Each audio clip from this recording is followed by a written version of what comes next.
For this edition of Performance in Focus, I wanted to take a look at the Tony and Calvin McAvoy trained half yours and how he stamped his cup credentials with his dominant Naturalism Stakes win. Looking on the results screen here of TopRate, the early speed to the 800 was just below the fixed standard set by Braden Starr. And if we look over to the right here at the individual sectionals, the tempo really started to wind up from the 800 metre mark. In a zero-sum measure of the total speed in the race, it was really weighted to the last 800 metres, which is reflected in these pace bias figures here, which add to zero but show how the total speed in the race, in this case, plus 4.6 lengths above standard, was distributed relative to what's typical for a race of that level. So this race was really all about the last 800 metres. Looking at the individual sectionals, all of them are putting in big effort here from the 800, but here's where half yours shows his quality. When all these other horses started to feel the impact in the last 200, he's still strong, well above average. He did have an ideal run, but that doesn't change the theme of his performance.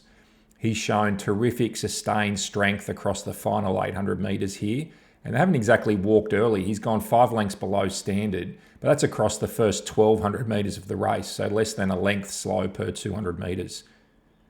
It was a similar picture I highlighted in a video like this on Angel Capital's first up run for Chris Waller, and it's a good indicator to look for in your form analysis. When does the pressure in a race increase, and how does each horse respond, and for how long?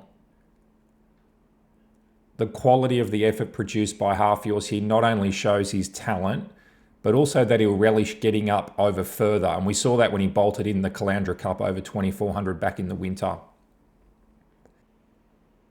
Just taking a look at his figures in the context of the meeting, which is a key part of my review process in TopRate, you can click on any of these columns to sort them in order.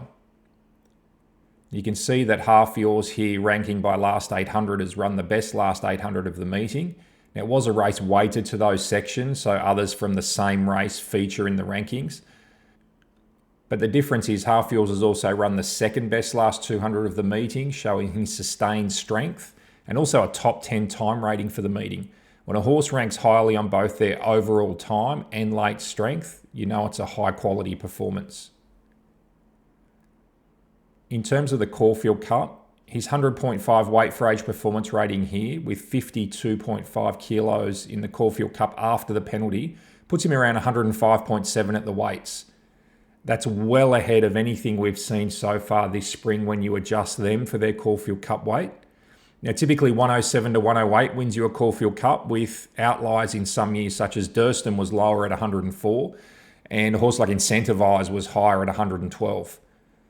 So all of the contenders are still building to their peak, so there's plenty to play out, but that also applies to half yours, who has very good prospects to improve further when he gets to 2,400 metres. One race can obviously change the entire landscape, but as the picture stands now, with that 105.7 for his Caulfield Cup weight, half yours is well clear of anything else as a Caulfield Cup chance.